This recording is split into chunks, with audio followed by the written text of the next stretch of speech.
Ada kesembuhan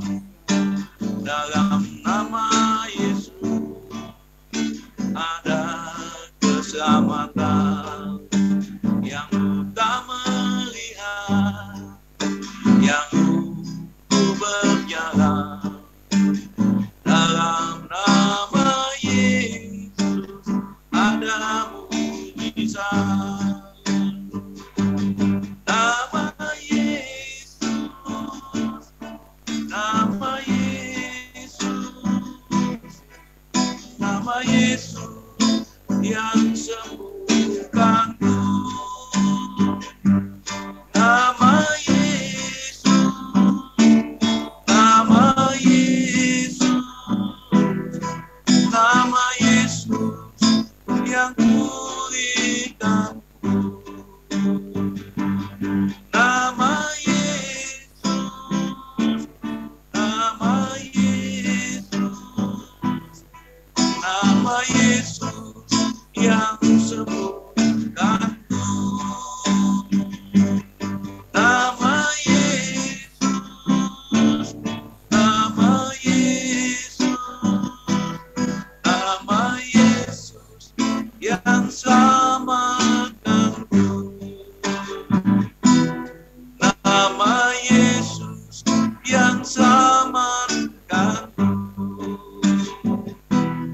Nama Yesus yang sembuhkanku. Terima kasih Tuhan. Terima kasih Engkau yang sudah memberikan kesembuhan. Engkau yang sudah memberikan pemulihan bagi kami Tuhan. Bahkan kami percaya juga Tuhan Engkau yang sudah memberikan keselamatan dalam hidup kami. Kami mengucap syukur Tuhan. Terima kasih Bapa. Terima kasih Engkau yang bertata di atas setiap pujian penyembahan kami Tuhan. Kami naikkan doa syukur kami kepadamu Tuhan pada sore hari ini. Haleluya. Amin. Terima kasih Tuhan berkati semuanya. Saya kembalikan kepada host. Ya, mari kita satukan hati kita berdoa, kita doakan ibadah Zoom kita pada saat sore hari ini. Kami bersyukur kepadamu Tuhan, kami telah memuji dan menyembah Engkau Tuhan. Kami percaya Engkau Yesus bertahta di atas segala puji-pujian dan penyembahan kami Tuhan. Benar Tuhan, hanya nama Yesus menyembuhkan kami, memulihkan kami Tuhan, bahkan menyelamatkan kami. Tiada nama lain selain nama Yesus yang berkuasa. Tuhan, hari-hari yang kami lalui Tuhan, dengan hidup kami, dengan tubuh kami yang fana ini Bapa, mengalami kesesakan, mengalami sakit penyakit, bahkan juga apapun yang mengganggu daripada fisik kami Tuhan, semuanya itu Bapa kami pertaruhkan ke dalam tangan-Mu. Dalam nama Yesus Kristus, Engkau yang selalu menyembuhkan dan memulihkan kami Tuhan. Kami percaya Tuhan, terjadi seturut dengan iman kami kepada nama-Mu Yesus Kristus Tuhan Juru Selamat kami. Saat hari ini Tuhan kami berkumpul Bapa, kami mau melanjutkan acara ini Tuhan. Tuhan, Engkau telah mempersiapkan hamba-hamba-Mu Tuhan, baik dalam kesaksian, bahkan juga hamba-Mu yang telah memimpin kami dalam pujian penyembahan Tuhan. Biarlah semuanya itu menjadi persembahan yang harum. Bahkan hamba-Mu Tuhan yang akan menjadi saluran berkat daripada firman-Mu yang telah Engkau urapi, Engkau persiapkan, menyampaikan isi hati Tuhan. Bapak Evangelis David, kiranya Engkau memberkati Tuhan, mengurapi, menyembunyikan hamba-Mu di balik kemuliaan salib-Mu Tuhan. Kau telah mengurapi hamba-Mu untuk memberkati kami dengan firman-Mu, karena firman-Mu adalah pelita bagi kaki kami dan terang bagi jalan kami Tuhan. Tuhan, biarlah Engkau urapi hamba-Mu dari ujung rambut sampai ujung kaki Tuhan. Kami mendengarkan Engkau berbicara melalui hamba-Mu Tuhan, menegur kami, mengoreksi kehidupan kami dan memimpin langkah kami dalam kebenaran Tuhan. Memberikan hikmat kami kepada kami dalam firman-Mu Tuhan. Bahkan acara bincang-bincang juga nanti Tuhan, kiranya Engkau yang mengurapi hamba-Mu Tuhan. Tuhan, dari awal pertengahan hingga akhirnya kami serahkan Tuhan. Kami sadari siapa diri kami, hari-hari kami Tuhan kami lalui penuh dengan kesalahan dan dosa Tuhan. Baik itu dalam perkataan kami, baik itu dalam perbuatan kami, sikap kami, tingkah laku kami Tuhan, pikiran kami Bapa, terhadap sesama kami, terlebih di hadapan-Mu Yesus Kristus Tuhan Juru Selamat kami. Tuhan, sucikan, kuduskan kami oleh kuasa darah-Mu yang telah menebus kami Tuhan. Engkau yang setia dan adil, ketika kami mengaku dosa kami, Engkau akan mengampuni kami. Ampuni kami Tuhan, pimpin kami Tuhan untuk lebih lagi merasakan hadirat-Mu pada saat sore hari ini Bapa. Bahkan juga Tuhan, Engkau pimpin juga Tuhan semuanya teman-teman kami yang masih akan masuk ke dalam Zoom ini Tuhan. Jauhkan segala yang menghalangi mereka. Bahkan peralatan yang kami pakai baik itu laptop, handphone dan semuanya yang kami pakai, jamah jauhkan dari segala gangguan dan kerusakan Tuhan. Bahkan sinyal juga Tuhan, kiranya Engkau jauhkan dari segala gangguan. Bahkan terlebih Tuhan kami berdoa, kami bersatu hati, kami tolak, kami patahkan kuasa kegelapan yang ingin mengganggu kami dalam ibadah ini. Di dalam nama Yesus Kristus, darah Yesus telah memberikan kemenangan bagi kami. Kami serahkan, kami pertaruhkan acara ini dari awal, pertengahan hingga akhirnya. Di dalam nama Yesus Kristus kami berdoa dan bersyukur kepadamu. Haleluya. Amin.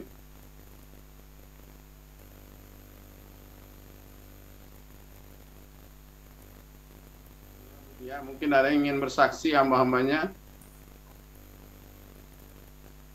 Ya, boleh 2 orang kesaksian, 10 menit. Ada yang mau kesaksian? Apa kabar Ibu Linda Setiawan? Ada kesaksian Ibu Linda? Ya, Ibu Linda.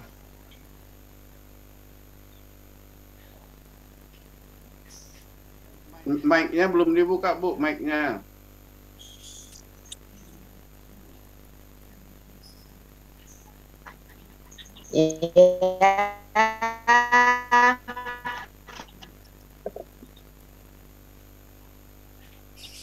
Ya, Bu. Silakan, Bu. Baik, terima kasih Pak. Belum ada kesaksian.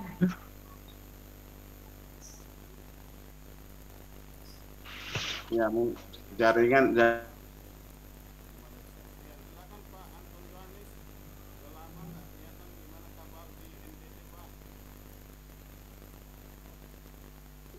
Oh.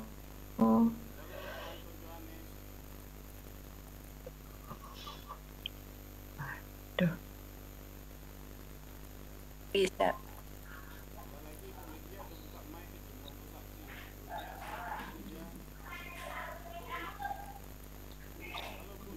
Ya, ada yang lain mau kesaksian?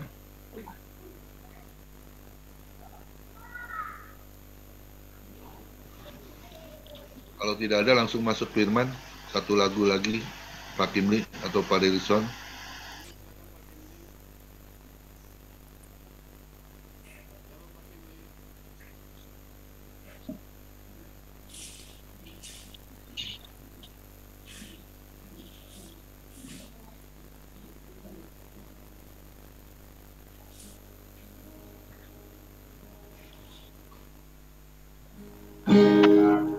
Kita menyambut firman Tuhan dari hambanya Bapak Evangelis David Sunar Handoko yang memberkati kita dengan firman Tuhan pada saat hari ini.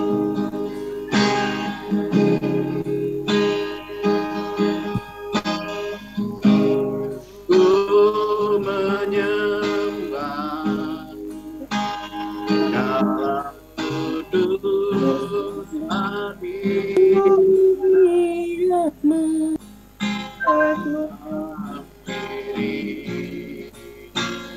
Tanda kasih karunia-Mu Bapa dalam kekuatanku hanya dalam hadirat-Mu Yesusku, Yesusku, hanya Kaulah segalanya.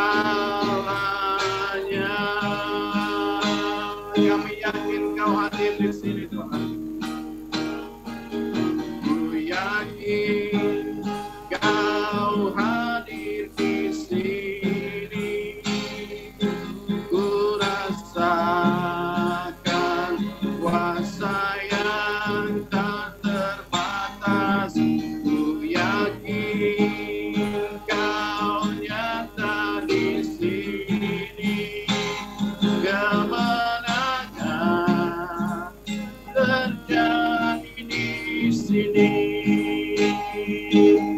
Angkat tanganmu menyembah. Haleluya. Ku menyembah dalam kudus hadiratmu, mengiring tata kasih karunia Bapa. Kekuatanku hanya dalam hadiratmu, kekuatanku hanya dalam hadiratmu.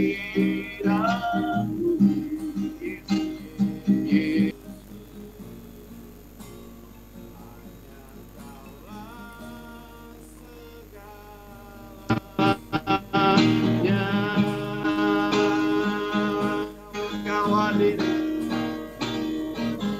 ku yakin kau hadir di sini.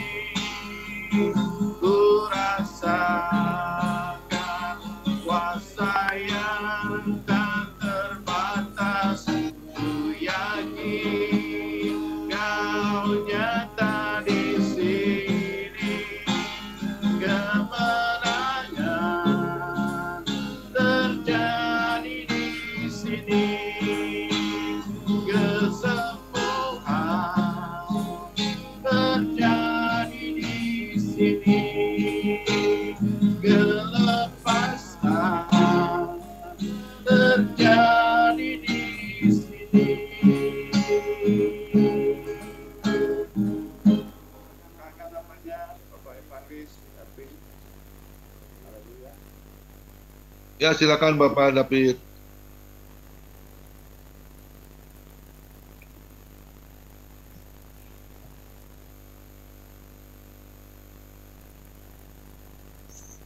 Mic-nya belum dibuka, Pak.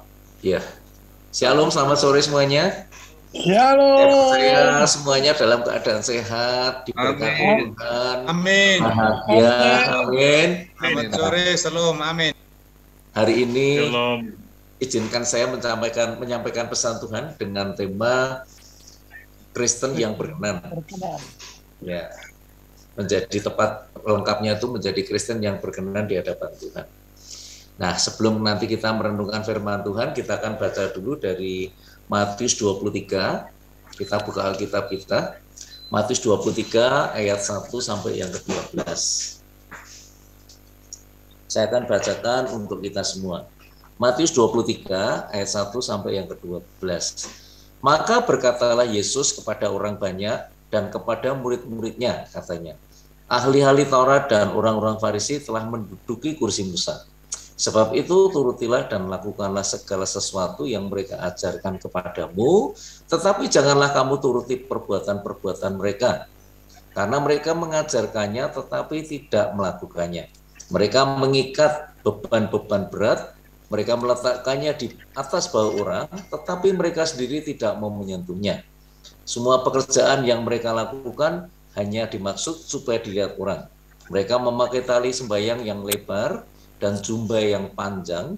Mereka duduk di tempat terhormat dalam perjamuan dan di tempat terdepan di rumah ibadat. Mereka suka menerima penghormatan di pasar dan suka dipanggil rabi. Tetapi kamu janganlah kamu disebut rabi, karena hanya ada satu rabimu dan kamu semua adalah saudara. Dan janganlah kamu menyebut, karena hanya ada satu Bapamu, yaitu Dia yang di surga. Janganlah pula kamu disebut pemimpin, karena hanya ada satu pemimpin, yaitu Mesias. Barang siapa terbesar di antara kamu, hendaklah ia menjadi pelayanmu, dan barang siapa meninggikan diri, ia akan direndahkan. Dan barang siapa yang merendahkan diri, ia akan ditinggikan. Amin. Saudara, selama Tuhan Yesus melayani di bumi ini, ada 3 rombongan orang yang selalu mengikuti Tuhan Yesus. Rombongan pertama ini adalah para ahli Taurat, para imam, para orang Farisi, orang Saduki. Mereka mengikuti Tuhan Yesus itu bukan untuk belajar, bukan untuk menjadi murid, bukan untuk bertobat, tetapi mereka ingin mencari-cari kesalahan Tuhan Yesus sehingga punya alasan untuk menangkap dan membunuh Tuhan Yesus. Mereka punya pengetahuan firman yang luar biasa, bahkan saya katakan mereka ini adalah profesor-profesor firman. Tetapi mereka ini hanya punya ilmunya tetapi prakteknya nol. Mereka hanya pandai dalam mengajar tetapi tidak pernah melakukan, seperti gajah di belangkoni ya, pinter kocah ning ora iso nglakoni. Nah, kita hamba Tuhan jangan sampai seperti itu. Kemudian rombongan kedua ini adalah para murid. Tuhan Yesus punya berlapis-lapis murid, ada 3 murid terkasih yang lain. Para murid ini mengikuti Tuhan Yesus kemana pergi untuk belajar sama Tuhan Yesus, untuk menjadi asistennya Tuhan Yesus, untuk dimuridkan supaya nanti suatu hari kalau Tuhan Yesus sudah meninggalkan dunia ini, mereka bisa melanjutkan visinya Tuhan Yesus. Kemudian rombongan yang ketiga ini adalah orang banyak. Orang banyak ini mengikuti Tuhan Yesus kemanapun pergi, hanya mereka melihat dari jauh, kalau ada berkat mereka datang. Ada kesembuhan ilahi, mereka berbondong-bondong minta kesembuhan. Nah, mereka ini hanya mencari keuntungan saja, mengikuti Tuhan Yesus. Nah, sedangkan kekristenan itu, kalau saya boleh bagi, ada 4 jenis kekristenan. Kekristen yang pertama itu namanya Kristen Farisi. Mereka punya pengetahuan firman Tuhan yang luar biasa, fasih dalam mengajar, tetapi tidak bisa menjadi teladan. Karena mereka hanya bisa mengajar, tapi tidak mau melakukan firman Tuhan. Mereka suka menerima penghormatan di pasar, dan suka dipanggil rabi. Ya, mereka ini gila hormat, seperti di ayat yang ke-7. Mereka mengikat jemaat dengan beban berat dan meletakkan di baunya, tetapi mereka sendiri tidak mau menyentuhnya. Ini ada di ayat 4. Mereka munafik karena pekerjaan yang dilakukan hanya dimaksud untuk dilihat orang. Ayat yang ke-5. Munafik itu artinya antara pikiran, mulut, hati, dan kelakuan itu enggak sinkron. Nggak sama. Mulut berkata A, pikirannya B, kelakuannya C, dan lain sebagainya. Nah, ini ciri-ciri dari Kristen yang Farisi. Ini jenis yang pertama.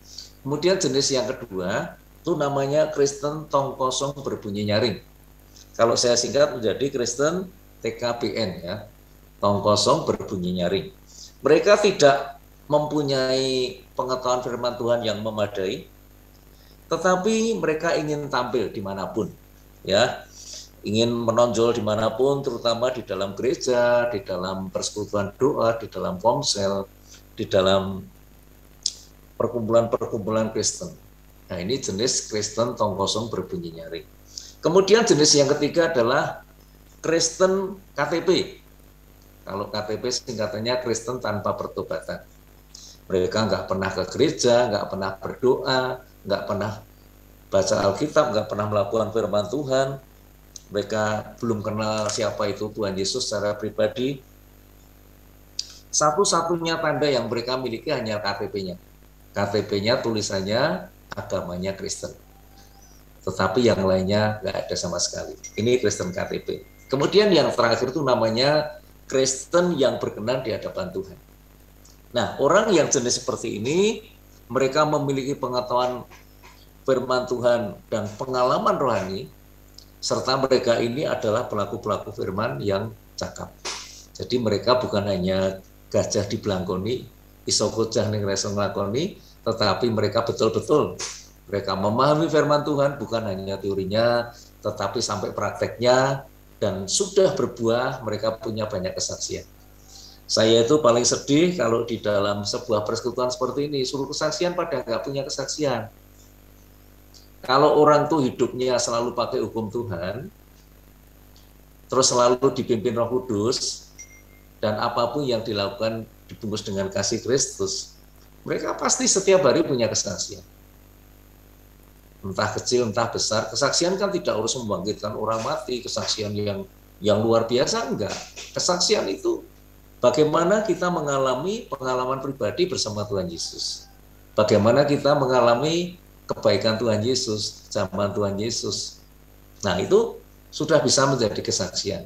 Karena kita ini adalah Alkitab yang hidup. Kita harus seperti Alkitab yang terbuka. Nah, orang kalau melihat kita ini seperti melihat tokoh-tokoh di dalam Alkitab, kok persis ya sama yang di Alkitab. Nah, jadi saudara, hari ini saya kalau ada ruang kesaksian itu, kalau diperbolehkan saya selalu isi. Nah, kesaksian itulah yang menyebabkan, kesaksian itu kan seperti suara seorang pembeli yang puas dengan barang yang dia beli. Benar nggak? Kalau ada orang beli motor di tempat saya, kemudian dia bersaksi, wah kalau beli motor itu tempatnya Pak Handoko. Servisnya bagus, harganya wajar, kalau kembalikan gampang, jaminannya bagus. Tapi kalau saya yang mempromosikan, nah mereka bilang, wah cangkemnya bakul itu. Ya kan? Cangkemnya bakul, cangkemnya salesman ya seperti itu. Tapi kalau orang lain yang bersaksi, mereka pasti ikut beli. Nah, jadi kalau kita ini bersaksi, menceritakan kebaikan Tuhan, kebesaran Tuhan dalam pengalaman hidup kita, itu adalah suara orang Kristen yang puas dengan berkat Tuhan, penyertaan Tuhan, perlindungan Tuhan dalam kehidupan kita. Ini luar biasa sekali. Nah, jadi kalau ada pendeta yang berkhotbah, kemudian ditambah dengan orang-orang beberapa yang bersaksi untuk pemberian Tuhan, wah ini pasti banyak orang yang diberkati, banyak orang yang bertobat, banyak jiwa yang dimenangkan. Ya, tepuk tangan buat Tuhan Yesus. Itu luar biasa. Nah, jadi saudara, Kristen yang berkenan ini suka melakukan 5M. 5M plus, itu sering saya ajarkan.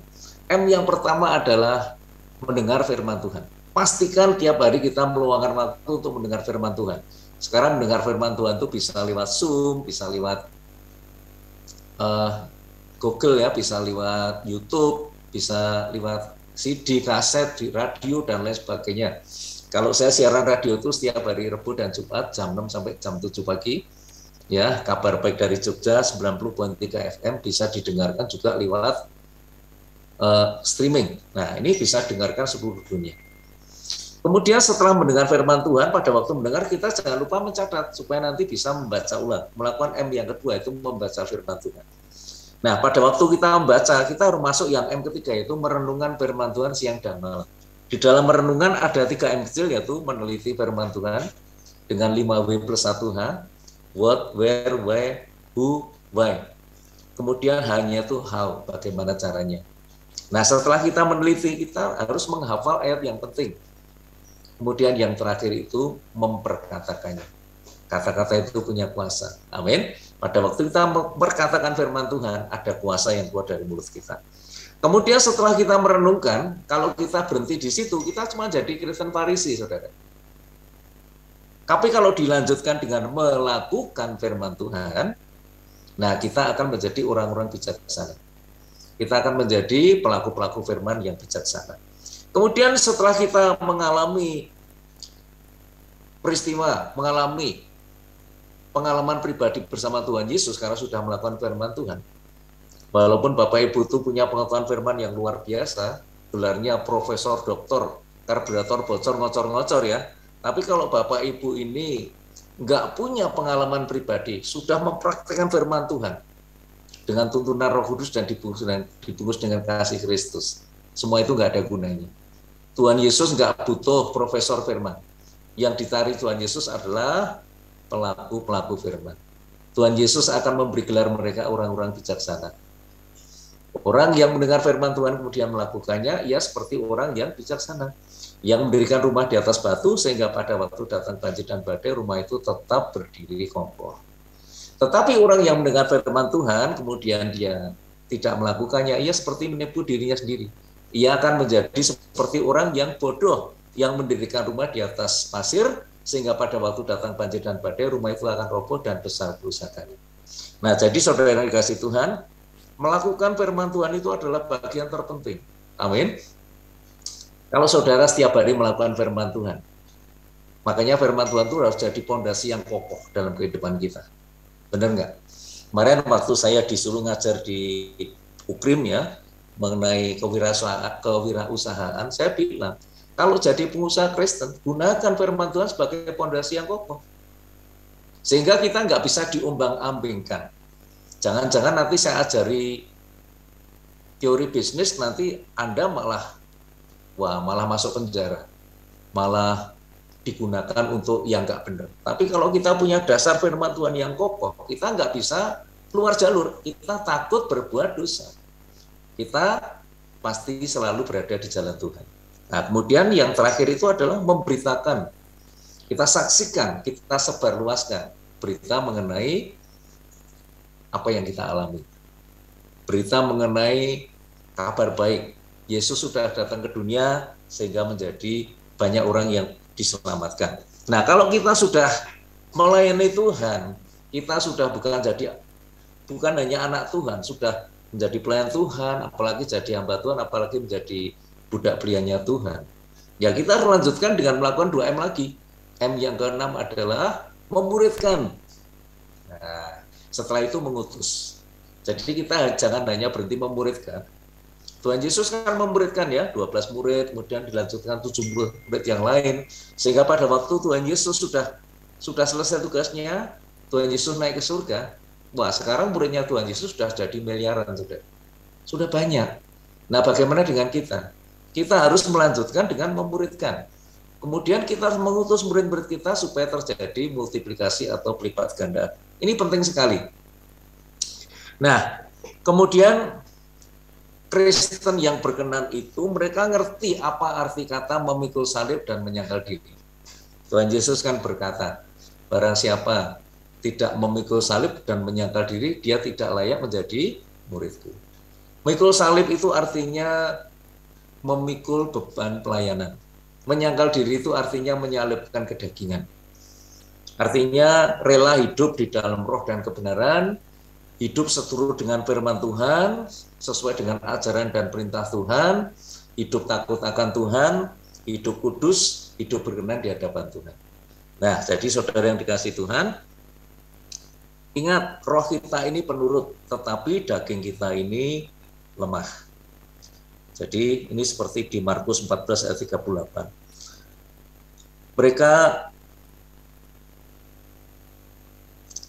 Mereka ini bukan hanya paham akan teorinya, tetapi mereka ini sudah mengalami, sudah berbuah. Ya, mereka bisa menjadi garam dan terang di mana-mana saja. Sehingga mereka hanya sudah mempraktekkan firman Tuhan itu bukan pada waktu kita ini senang, tetapi juga pada waktu kita ini sedang menderita. Nah, pada waktu kita sedang menderita, kita tetap berpegang pada firman Tuhan, kita tetap berdoa, kita semakin malah mendekat kepada Tuhan. Pada waktu itulah firman itu akan meremas dan membentuk kita, sehingga semakin hari kita akan menjadi semakin serupa dengan Kristus. Tapi kalau kita mendekat dengan dunia, kita lalu pakai cara-cara dunia, ya dunia akan meremas kita, membentuk kita menjadi serupa dengan dunia. Ingat Roma 12 ayat 2, janganlah kamu menjadi serupa dengan dunia ini, tetapi berubahlah sesuai dengan pembaruan budimu, sehingga engkau akan mengerti apa itu kehendak Tuhan, mana yang baik, berkenan, dan yang sempurna.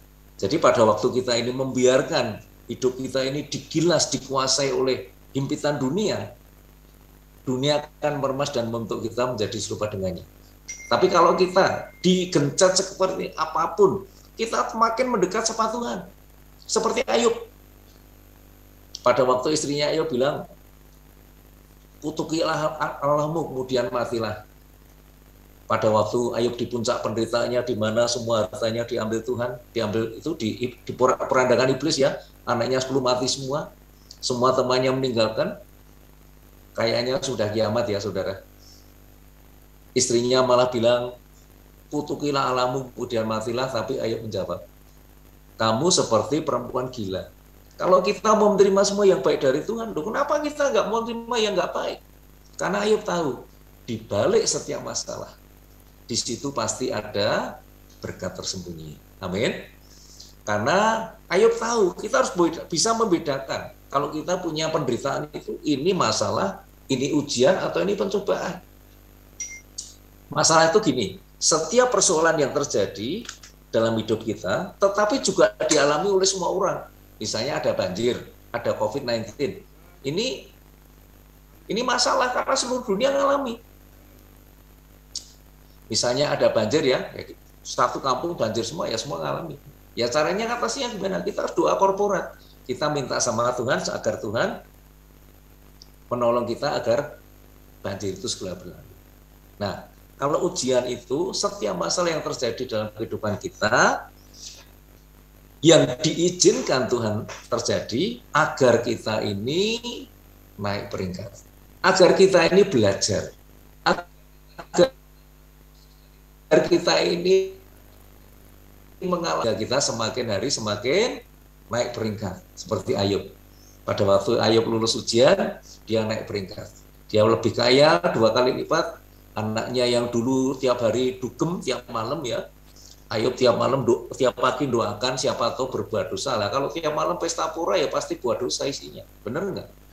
Ayub itu diuji Tuhan karena apa? Kesalahannya nggak bisa mendidik anaknya dengan baik. Masa anak dibiarkan setiap malam dugeman, saudara? Nah, akhirnya anaknya diambil semua, dan Ayub diganti dengan anak-anak yang rupawan, anak yang baik, diperbolehkan hidup 120 tahun lagi sampai turunan kelima. Nah, ini ujian. Kalau pencobaan itu, setiap masalah yang terjadi dalam kehidupan kita akibat kesalahan manusia.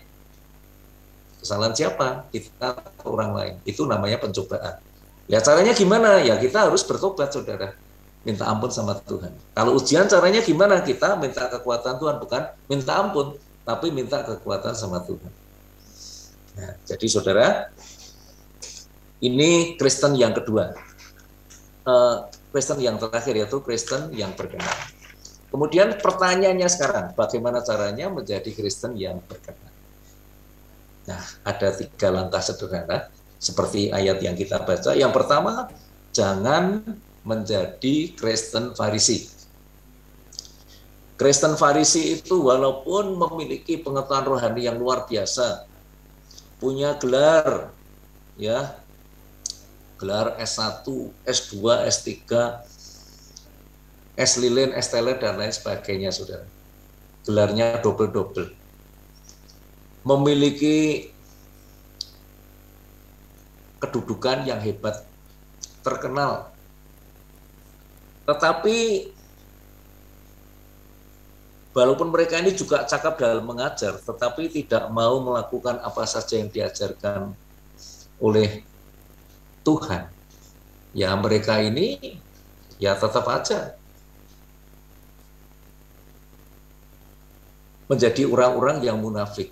Karena mereka sudah paham teorinya tapi nggak mau mempraktekannya. Munafik tadi apa, saudara?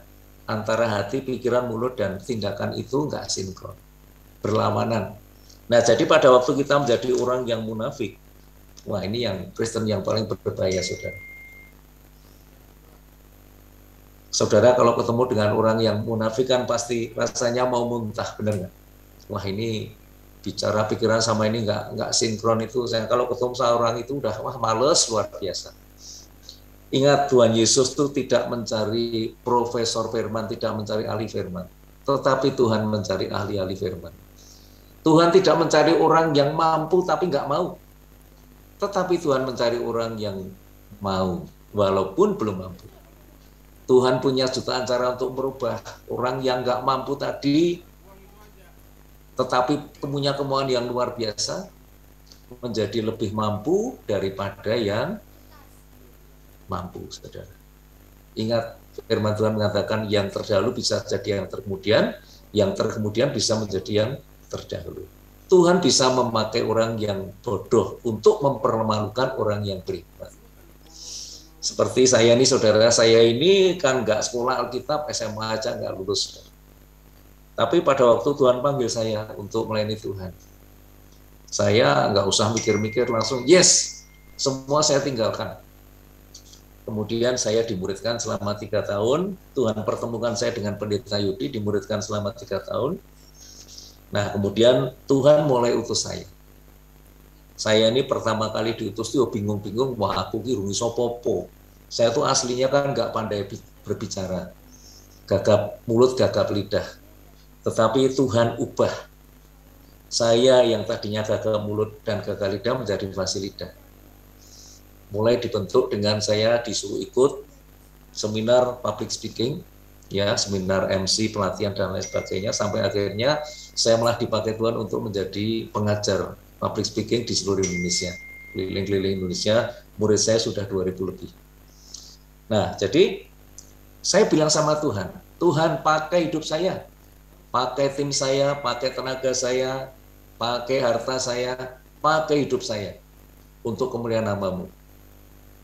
Saya nggak mau rugi. Saya bisa melayani Tuhan berdasarkan apa? Ya, talenta yang saya miliki. Saya kalau nggak bisa ya bilang sama Tuhan, Tuhan saya butuh pengajar, kirim dong Tuhan. Saya butuh pembimbing, dan ngirimnya tuh nggak lama-lama, minta sekarang besok udah dikirim, saudara. Banyak sekali kesaksian saya mengenai itu. Jadi saya nggak perlu sekolah kitab, tapi sekolahnya sama Tuhan Yesus. Kalau saya butuh guru, saya bilang sama Tuhan, dan segera Tuhan kirim. Jadi saya sendiri sampai heran dulu, kok saya bisa melakukan itu. Intinya sama Tuhan tuh taat. Ya. Jadi modalnya untuk melayani Tuhan tuh hanya 1 juta loh, saudara. Bukan semiliar, bukan 1 triliun Pak Dwi. 1 juta, setia, jujur, dan taat. Amin. Nah, pada waktu kita setia sama Tuhan, setia itu artinya selalu ada pada waktu Tuhan butuhkan. Nggak pernah ngomong yang jelek, kemudian selalu menjunjung tinggi. Taat itu selalu mau melakukan apa yang Tuhan inginkan. Jujur itu ya apa adanya. Nggak bisa ya ngomong. Saya kalau nggak bisa ya ngomong sama Tuhan. Wah Tuhan, kalau yang itu saya belum bisa. Ajar saya dong. Dan Tuhan selalu punya cara yang luar biasa, yang ajaib, sehingga saya dimampukan Tuhan. Nah, ini ada contoh ya, di persekutuan saya, di tim saya itu dulu ada seorang hamba Tuhan. Mungkin Bapak Ibu di sini ada yang kenal, tapi saya nggak sebut namanya. Nah, dia ini dulunya itu pengikut kelenteng. Dia sekolahnya cuma sampai kelas 2 SD. Dia dulu kerjanya itu di kelenteng ya, untuk mempromosikan kelenteng. Tapi pada suatu hari Tuhan jamah dia panggil dia menjadi hamba Tuhan. Si anak kelenteng yang kelas 2 SD ini diizinkan Tuhan masuk di sekolah Alkitab di Beji Batu. Nah, si anak kelas 2 SD ini di sekolah Alkitab itu jadi juara. Jadi murid teladan, cum laude, lulusnya cum laude, saudara. Dan sampai hari ini dia masih melayani Tuhan. Dia punya anak 6, sekolahnya cum laude semua. Luar biasa. Ya, jadi Tuhan itu betul-betul cari orang itu bukan yang mampu, tetapi yang mau. Walaupun belum mampu nggak apa-apa. Saudara mampu kalau juga mau, nah itu yang dicari Tuhan. Tinggal pakai itu. Tapi kalau saudara mau tapi belum mampu, jangan takut. Tuhan punya jutaan cara untuk merubah saudara yang nggak mampu tadi tapi punya kemauan besar menjadi lebih daripada yang mampu. Amin. Ini sudah saya alami, saudara. Jadi nggak usah takut. Saya selalu bilang Tuhan pakai saya, pakai hidup saya, tenaga saya, pakai harta saya, pakai tim saya. Saya mau melayani Tuhan sampai akhir hidup saya. Nah, ini yang pertama, saudara. Jadi jangan menjadi Kristen Farisi. Kemudian yang kedua, bagaimana caranya menjadi Kristen yang berkenan? Yang kedua, jadilah pelaku-pelaku firman Tuhan yang hidup. Sekali lagi, Tuhan tidak butuh profesor firman, ahli-ahli firman, tetapi yang dibutuhkan Tuhan adalah pelaku-pelaku firman yang hidup. Amin. Nah, untuk menjadi pelaku firman yang hidup, kita ini harus yang A, memiliki pengetahuan firman Tuhan yang memadai, ya, dan terus bertumbuh. Jadi kita harus belajar firman itu setiap hari, terus saja belajar, jangan pernah berhenti. Terus bertumbuh, terus berkembang. Nah, dan apapun yang kita sudah pelajari itu jangan cuma berhenti jadi pengetahuan. Itu nggak penting, saudara. Yang penting hari ini kita belajar, besok dipraktekkan. Hari ini belajar, besok dipraktekkan. Nah, ini nanti akan menjadi berbuah. Kita akan tumbuh menjadi orang-orang yang bijaksana.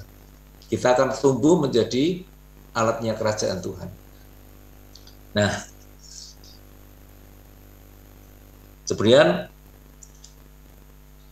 ingat saudara, firman Tuhan itu adalah pondasi dalam kehidupan orang percaya. Karena segala sesuatu yang benar di hadapan manusia belum tentu benar di hadapan Tuhan. Tetapi segala sesuatu yang benar di hadapan Tuhan pasti manusia bilang benar. Firman Tuhan adalah kebenaran yang paling benar. Benar di hadapan Tuhan dan juga di hadapan manusia. Jadi kalau kita punya kebenaran yang paling benar, yang diakui oleh Tuhan karena firman itu ya Tuhan itu sendiri, saudara nggak mungkin salah jalan. Saudara nggak mungkin out dari jalannya Tuhan. Saudara pasti selalu berada di jalannya Tuhan. Nah, ini yang pertama, saudara.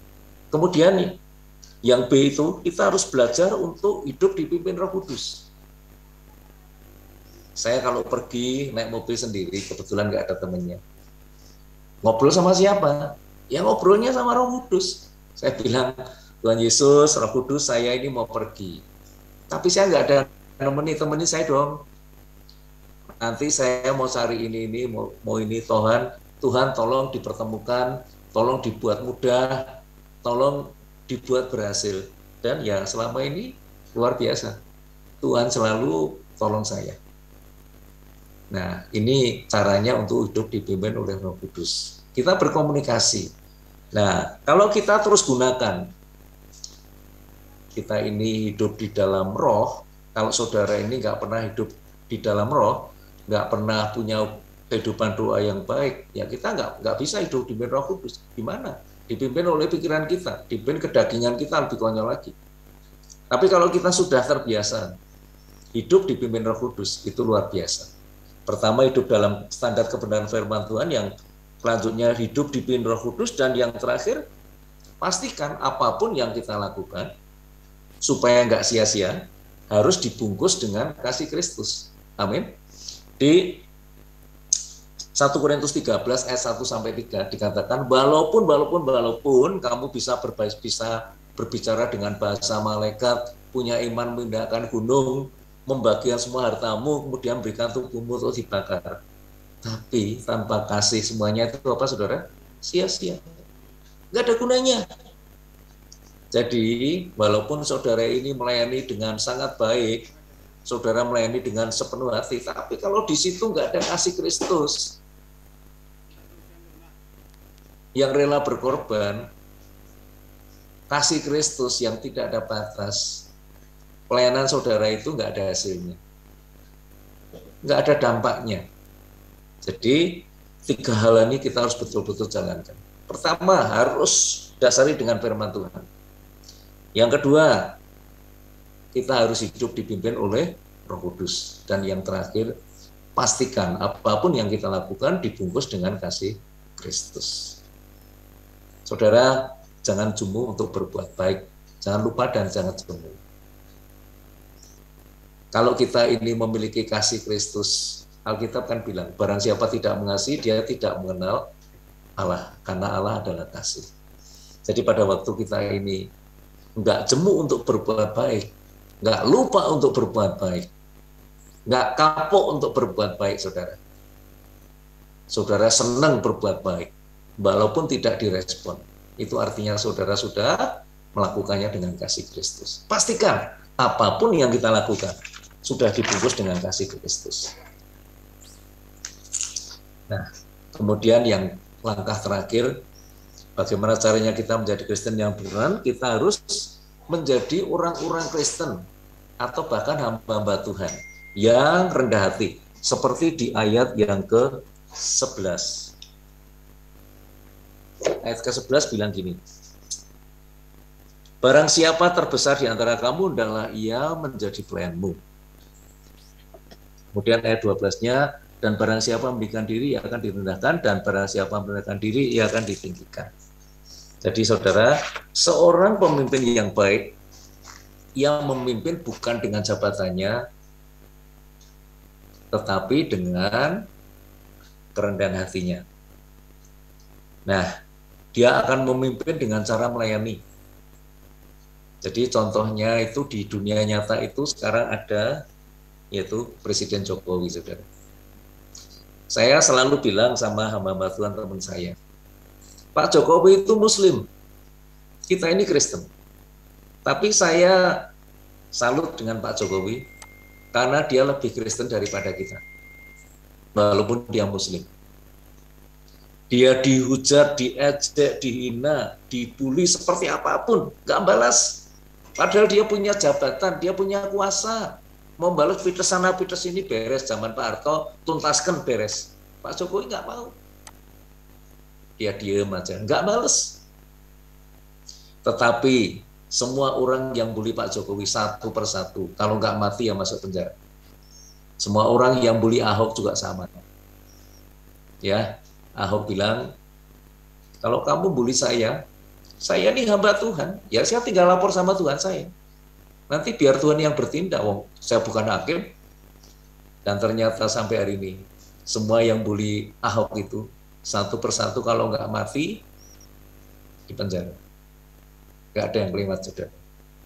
Nah ini contoh. Jadi, kita harus menjadi orang-orang Kristen yang rendah hati.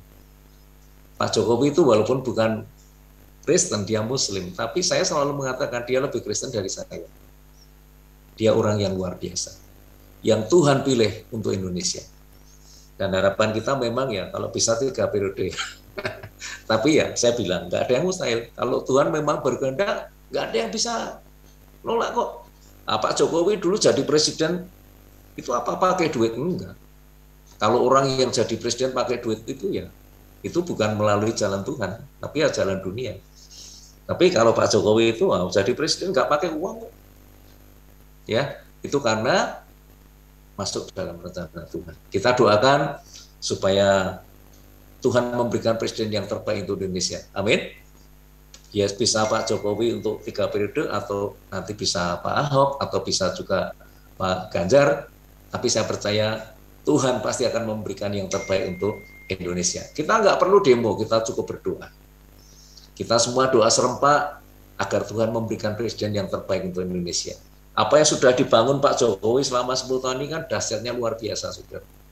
Tapi kalau nanti diganti presiden yang dari kadrun tadi, waduh bisa hancur. Nah kita cukup berdoa aja, kita doa serempak, saya percaya Tuhan pasti akan memberikan yang terbaik. Tetapi pemimpin yang sombong, suka main perintah, memanipulasi jabatan pasti akan direndahkan. Ya, contohnya juga ada, tapi saya nggak usah sebut, di Indonesia banyak yang seperti itu. Nah, setelah kita memilih untuk menjadi hamba Tuhan atau pelayan Tuhan, kita harus melayani jemaatnya dengan hati seorang hamba. Amin. Kemudian melayani itu artinya, definisi melayani adalah menjawab kebutuhan pihak yang kita layani. Rendah hati itu artinya memposisikan kepentingan orang lain lebih utama dari kepentingan kita. Amin. Nah, Tuhan menginginkan kita semua, orang percaya, tidak hanya berhenti untuk menjadi anak Tuhan. Nah, ini di sini hamba-hamba Tuhan semua. Tetapi terus naik peringkat. Amin. Jadi pelayan Tuhan, naik peringkat lagi jadi hamba Tuhan, naik peringkat lagi jadi full timer, jadi budak pilihannya Tuhan. Jadi saudara, dulu saya paling suka itu kalau pergi dengan pejabat-pejabat tinggi ya, wah rasanya kayak yang punya Jogja. Tetapi setelah saya jadi hamba Tuhan, ya rasanya lain, saya jadi mengerti. Apa itu mana yang lebih penting?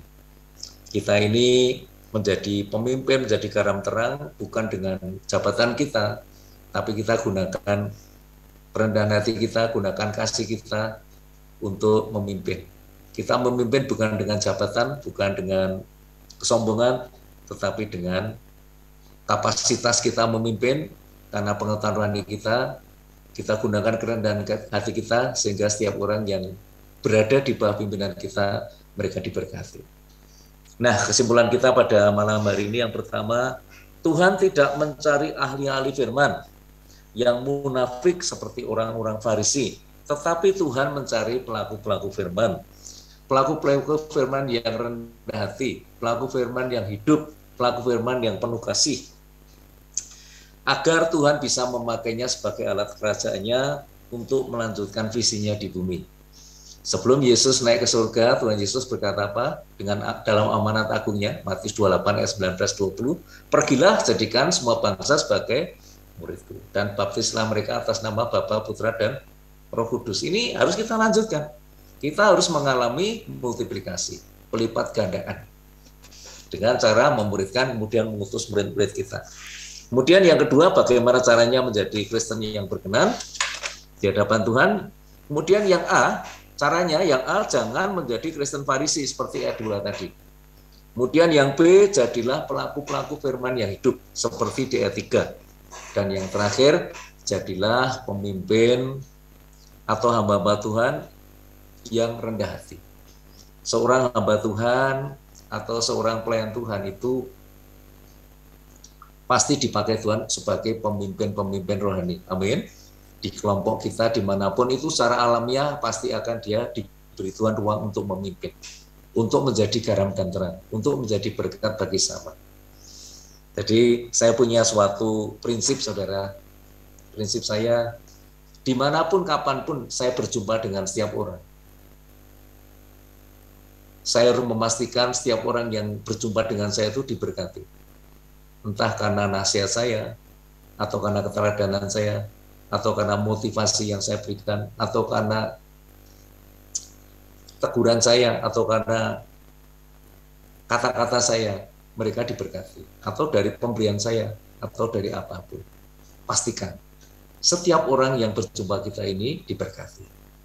Amin, Tuhan Yesus berkati. Ya, terima kasih untuk hambanya, Bapak Amin. David Sunarandoko, luar biasa ya. Memang kita hidup sebagai anak-anak Tuhan itu harus selalu ada perkenanan ya. Apakah hari ini kita masih ada perkenanan Tuhan dalam setiap aspek kehidupan kita ya. Karena di Mazmur 37 ayat 23, Tuhan itu menetapkan langkah-langkah orang yang hidupnya berkenan ya. Jadi harus kita lakukan apa yang menjadi perkenanan Tuhan ya. Jadi jangan kita lalai ya, jangan kita tidak mau melakukan. Nah, ini yang repot ya. Karena adanya pandemi ya. Seperti kemarin saya katakan, no action talk only ya, hanya omong doang gitu ya, tapi nggak ada actionnya ya, omdo itu orang bilang. Ya, kita jangan seperti Kristen seperti itu ya, itu namanya Kristen KTP juga ya, tanpa pertobatan ya. Jadi kita harus lakukan apa yang menjadi tugas yang mulia yang sudah ditaruh di dalam setiap hati dan pikiran kita. Supaya apa? Supaya misinya Tuhan itu kita lakukan ya. Kita lakukan dalam kehidupan kita ya. Kita cari orang-orang yang belum mengenal Yesus ya. Mungkin bukan sedikit, masih banyak. Berarti tugas kita ya masih banyak, lakukan ya. Sehingga banyak orang diselamatkan ya, menerima hidup kekal ya, seperti kita. Ya, dan jadi juga jangan kita juga sampai lalai dan melakukan tugas. Itu yang sangat disayangkan ya. Tapi saya percaya di family ministry nggak ada yang seperti itu. Amin. Ya, semuanya rajin semua baca firman Tuhan, rajin berdoa ya, rajin beribadah.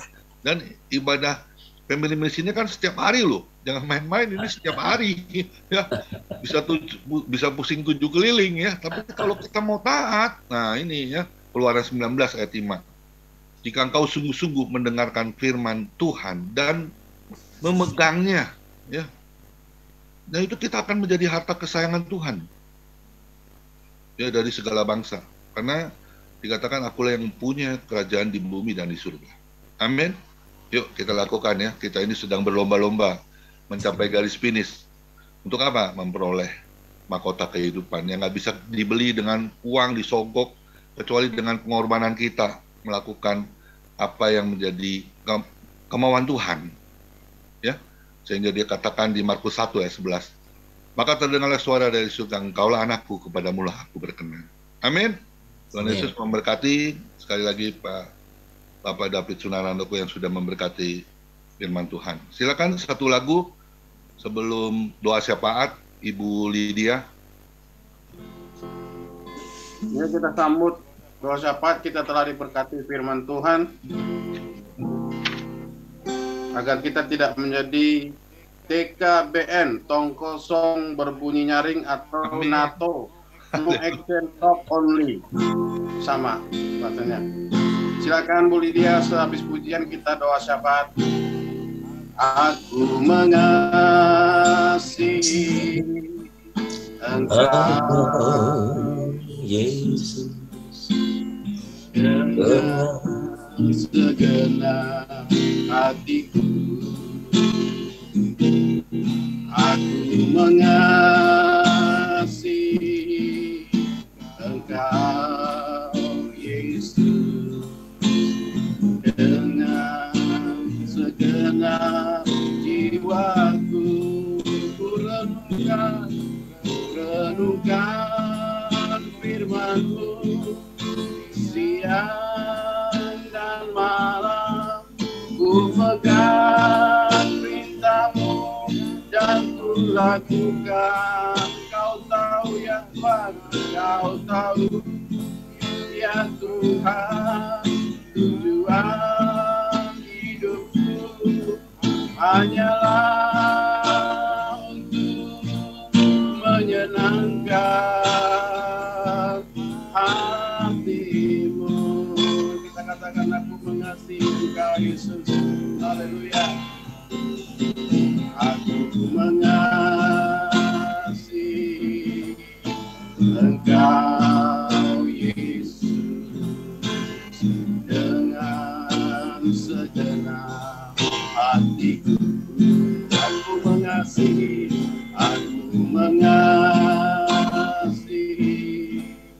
Engkau, Yesus, dengan segenap jiwaku. Renungkan firman-Mu siang dan malam. Ku pegang perintah-Mu dan ku lakukan. Engkau tahu ya Tuhan, tujuan hidupku hanyalah untuk menyenangkan hati-Mu.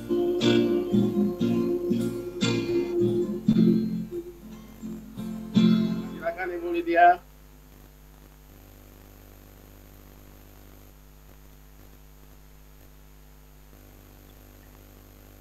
Bu Lydia.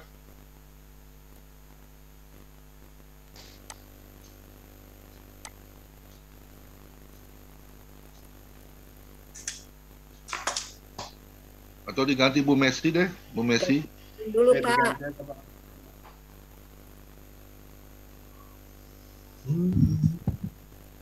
Yep. Bu Lydia, doa syafaat Bu Lydia. Udah buka mic. Bu Lydia. Iya Pak. Ya silakan Bu.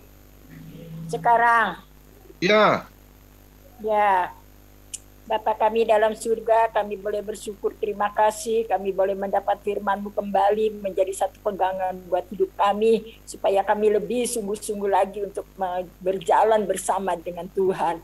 Mari Tuhan akan tolong ya Bapa di sore hari ini, biar kami semuanya yang ikut Tuhan boleh mendapat berkat yang daripada Tuhan. Berkat-berkat jasmani, berkat rohani Allah limpahkan buat kami, supaya kami bisa melihat hari-hari ke depan bagaimana Tuhan bekerja dengan luar biasa Tuhan. Biar kami semakin hari semakin mengerti apa yang Tuhan kehendaki dalam kehidupan kami, supaya kami boleh menjadi terang, menjadi saksi bagi kemuliaan nama Tuhan. Terima kasih Bapa, kami serahkan yang tidak datang juga Tuhan, kalau mereka ada berhalangan, mereka ada kelemahan tubuhnya, sakit, penyakit Tuhan jamah Tuhan sembuhkan. Biar hari-hari ke depan mereka boleh datang kembali untuk bersama kami untuk mengikuti ibadah ini ya Bapak. Terima kasih Tuhan, kami serahkan ke dalam tangan-Mu. Pakai hamba-Mu terus Tuhan yang melayani.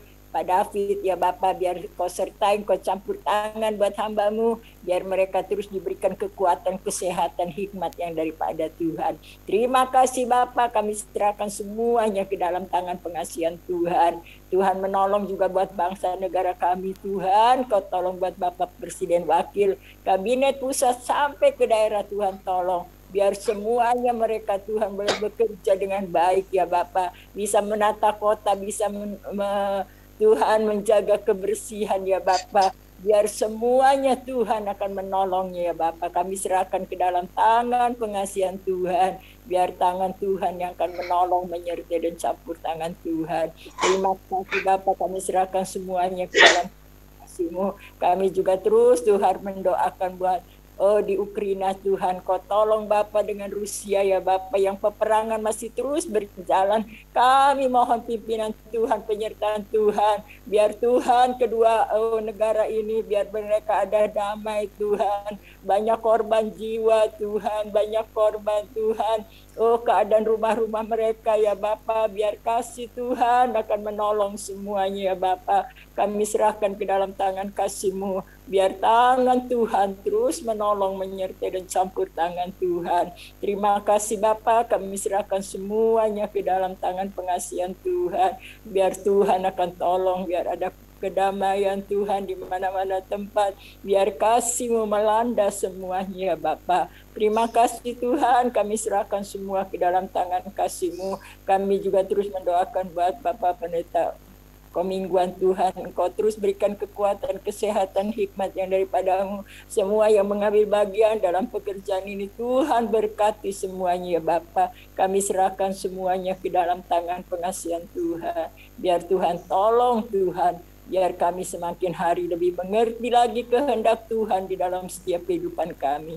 Terima kasih Bapa, inilah yang menjadi doa dan permohonan kami. Kami menyerahkan semuanya ke dalam tangan kasih-Mu. Segala puji dan hormat, syukur, kebesaran dan kemuliaan hanya bagi nama Tuhan. Di dalam nama Yesus kami sudah berdoa. Haleluya.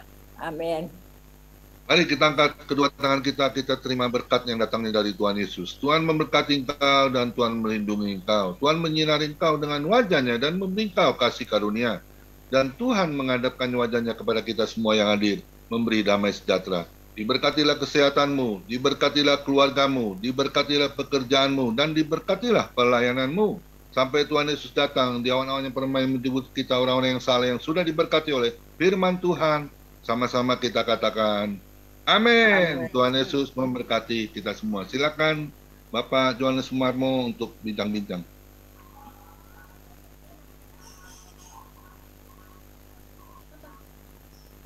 Iya. Terima kasih untuk kesempatannya yang telah menyampaikan firman Tuhan pada sore menjelang malam hari ini, mengingatkan kepada kita semua supaya kita ini benar-benar mengerti firman, merenungkan dan melakukannya di dalam kehidupan kita sehari-hari. Pak Komengban, ini bukannya ini sulap dulu.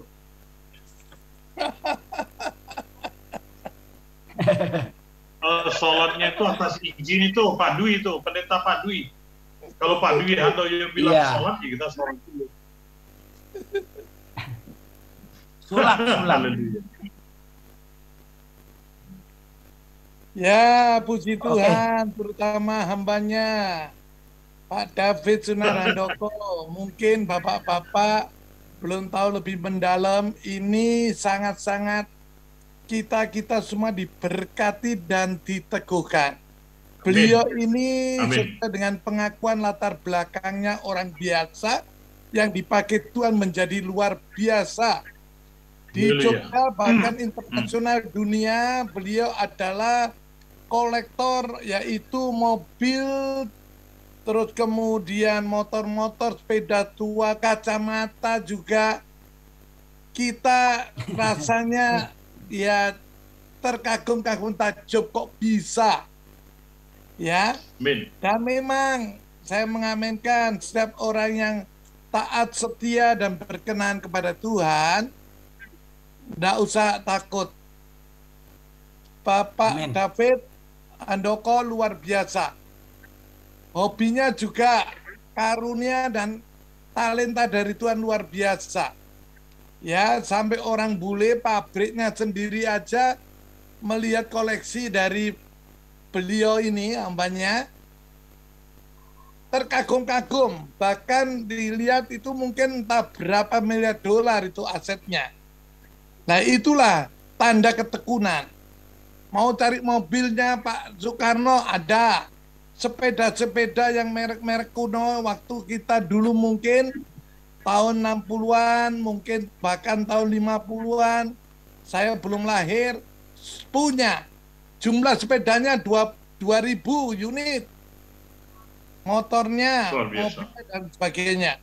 Kemudian beliau ini juga karya bidikannya luar biasa. Dia fotografer yang handal. Itu semua luar biasa. Karena apa? Kemauan itu tadi. Kemauan. Yang iya, kalau apa yang menjadi kehendak Tuhan, terjadilah. Dari firman yang disampaikan, saya sangat mengamenkan, jadi biarlah kiranya menjadi Kristen yang berkenan. Jangan jadi Kristen sintetis. Saya punya tema khotbah juga hampir sama. Ayat-ayatnya juga yaitu diawali dari Farisi. Kalau bisa juga identik dengan jangan jadi lalang, tapi jadi gandum. Lalang ditanam di ladang yang sama. Tumbuhnya lalang malah lebih pinter. Ini gambaran orang-orang di gereja. Tapi tatkala berbuah, lalang makin sombong. Kayaknya orang Jawa ini niru Pak David saya mentengkelek. Ya, kayaknya itu loh, busung dada. Tapi gandum merunduk. Saya setuju sekali. Kita bisa napas segini aja, itu harus disaksikan sebetulnya.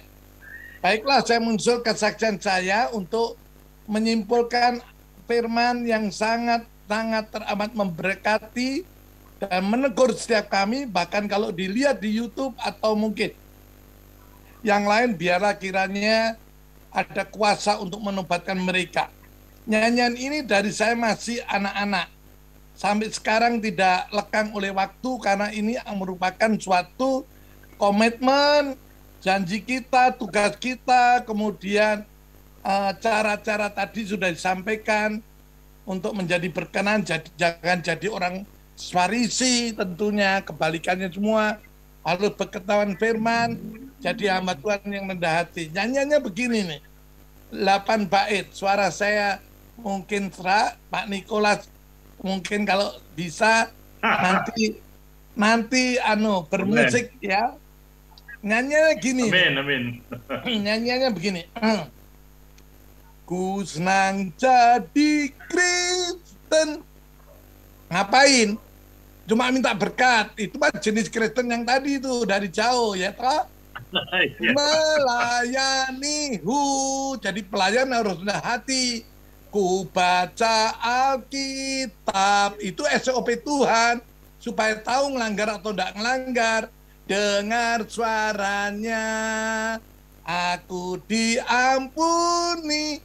Nah, tahu dirilah, cenglilah jadi pribadi. Hidup ini bukan milik kita. Kita sudah dibayar lunas. Hilang dosaku.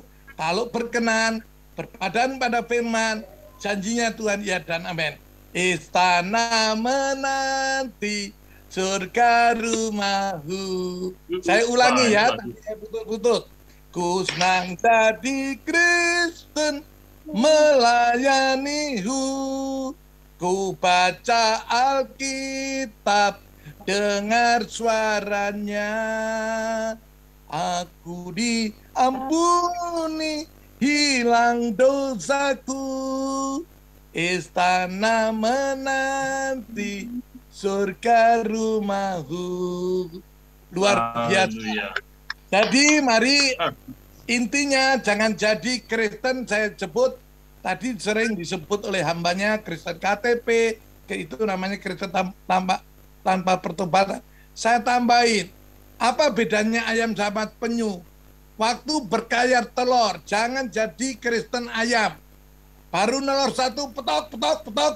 Seluruh kampung kedengeran suaranya, itu sombong. Hamba Tuhan yang tidak rendah hati.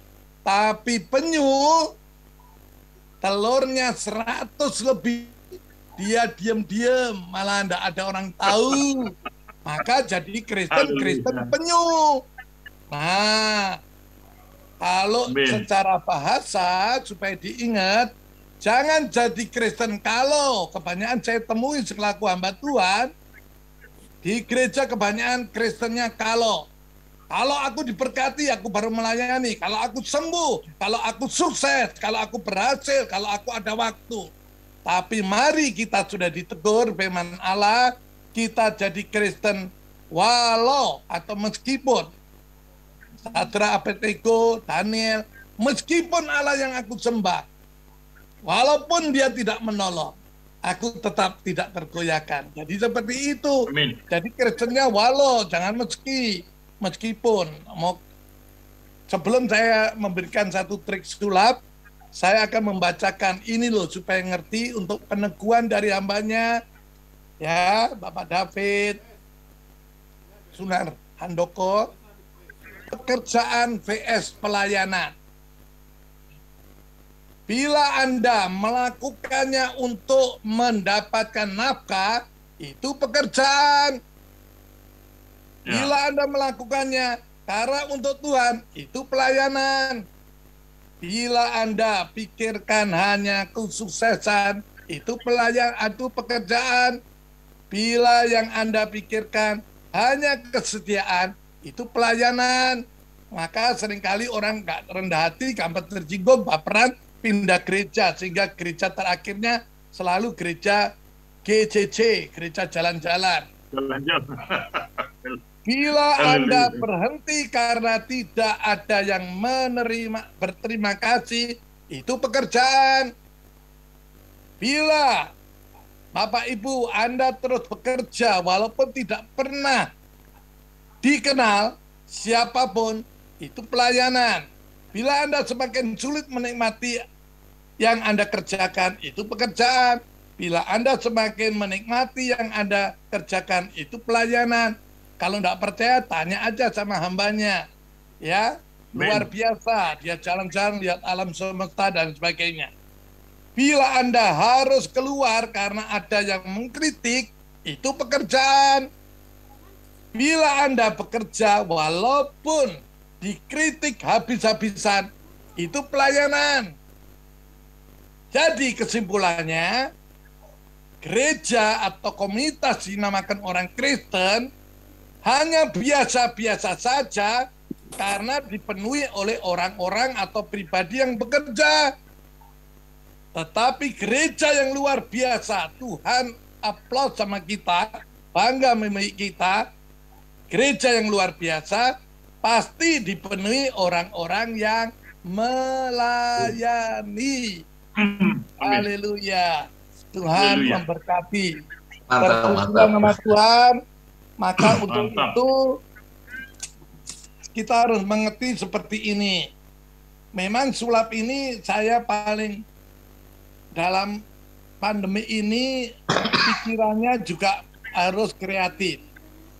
Wong sulap kok lewat HP itu kan lucu kan. Jadi apa yang harus dimainkan saya pilih-pilih. Bahkan saya berani sulap di depan orang tunanetra. Nah itu yang paling aneh. Tapi telinganya kan enggak istilahnya matanya boleh buta, telinganya kan enggak budek.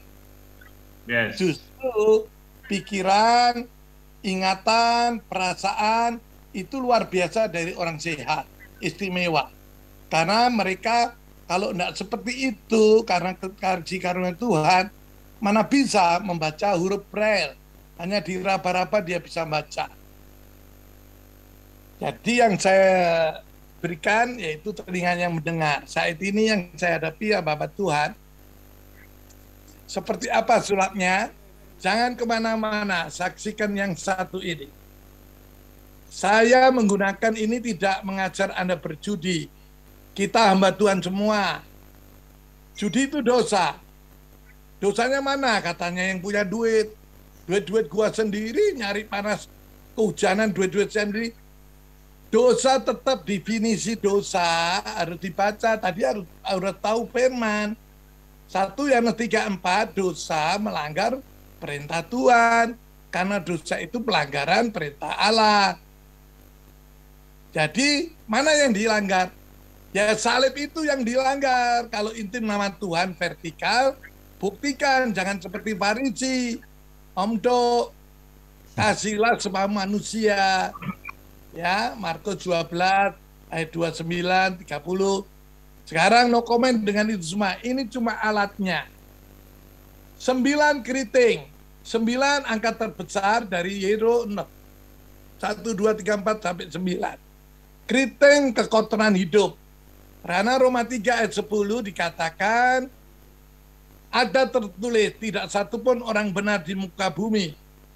Rasul Paulus menyampaikan di Roma tertulisnya itu apa? Pasti beliau membaca Mazmur 14 ayat 1 sampai 3. Keadaan manusia udah mengatakan Allah itu tidak ada dan sebagainya. Jadi upah dosa adalah maut. Roma 6 ayat 23. Karena sulap saya rohani, narasi atau prolognya adalah firman. Jadi ini keadaan kita. King Heart, oke? King Heart adalah raja kasih. Nah, kalau saya utang seperti misalkan saya utang Pak David deh, hambanya, karena sangat diberkati, oke? 1 juta, boleh enggak saya bayar 500.000? 800 lah, tentu enggak boleh. Singkat kata, saya juga akan jawab, hutang harus semua dibayar. Nah, hutang seperti ini siapa yang membayar? Nah, ini saya mau umpamakan. Raja kasih, King Heart, saya ambil, ya tadi saya kantongi lengket. Ini datang untuk menebus ke sini, ya lihat ini. Ya, Yesus menghampirin orang yang berdosa. 1 Yesaya 1 ayat 18, walaupun dosamu semerah kemisi, melalui aku putih seperti salju. Tapi nyatanya bapak-bapak, ibu-ibu, kita lihat, begitu dibuka, loh kok masih tetap? Kenapa? Karena ada yang namanya penghalang. Ini penghalangnya, ada sekat. Maka jangan serupa dengan dunia ini.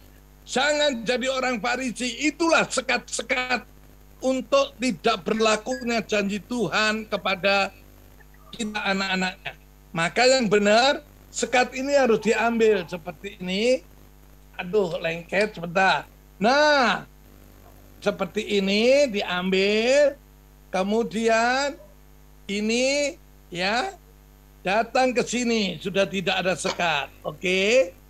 Ya, sudah tidak ada sekat. Apa yang terjadi? Walaupun dosamu sekian banyak kemisi, melalui dia, Raja Kasih, King Heart, apa yang terjadi? Ini hukumnya ini, ada salib itu di ujung-ujungnya, oke? Apa yang terjadi? Yang terjadi adalah, walaupun dosamu semerah kemisi, melalui aku, lunas dibayar, putih seperti salju. Nah, itu dia. Amin.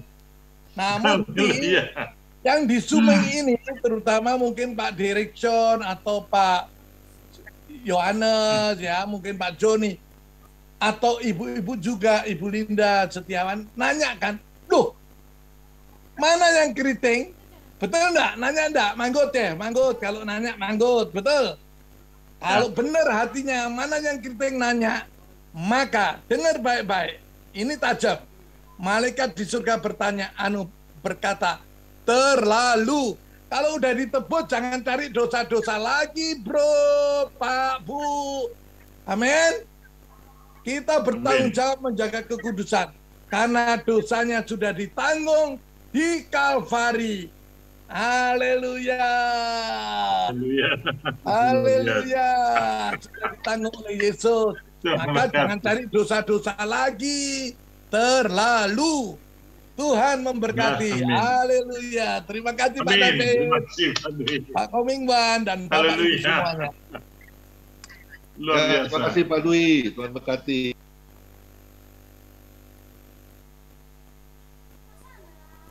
Ya lanjut Pak Jonas.